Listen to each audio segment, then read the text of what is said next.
Então, no áudio de hoje, gostaria de partilhar um sentimento que me veio, sim, com vocês.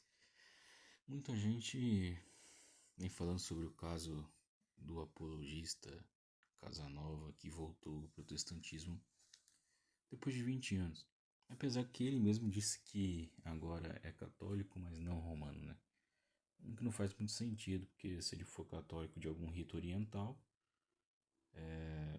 ele continuaria católico, né?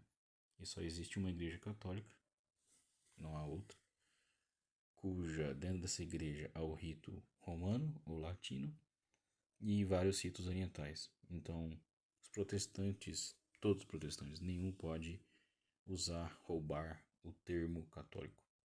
Não existe católico protestante, da mesma forma que não existe corintiano palmeirense. Então, o que eu vejo que vem acontecendo muito é que algumas pessoas agora que conseguiram achar um exemplo para dar satisfação àquela história de que não há intelectual verdadeiro católico que abandona para virar protestante, e de fato não há. Eles pegaram esse exemplo dele e deram o título a ele de maior apologista católico da América. O que não faz sentido, porque só no Brasil o Padre Paulo Ricardo tem muito mais influência. É lógico que tem as barreiras do idioma, mas o material dele, a intelectualidade dele, a capacidade dele é infinitamente maior do que o do Fernando Casanova. O caso do Fernando Casanova, olhando o retrato dele, a fisionomia dele, é um pouco de tristeza, decepção talvez com as pessoas. E uma reflexão rápida que eu quero partilhar é: aqueles que saem da Igreja Católica geralmente saem xingando ela. Alguns eram completos ignorantes, não conheciam nada e saem chamando de idólatra e tudo mais. Outros que estudaram um pouco e saem, às vezes porque teve alguma decepção com alguma liderança e tudo mais, e saem xingando. Talvez porque, como a Igreja Católica é a única que tem a totalidade da fé, a única forma de sair dela é rejeitando partes da sua fé.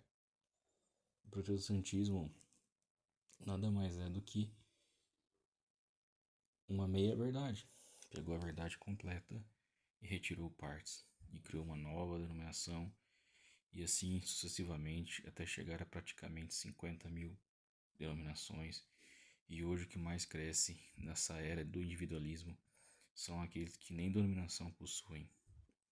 É fruto do individualismo e do relativismo protestante, revolucionário, que levou as pessoas a abandonarem completamente a fé.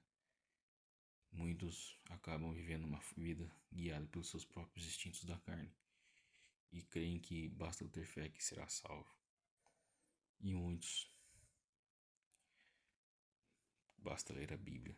Dizem que basta ler a Bíblia, basta ter a Bíblia em casa. O que não é só isso. Você tem que viver plenamente, só se vive plenamente em comunidade e estando em estado de graça, que conseguimos através dos sacramentos.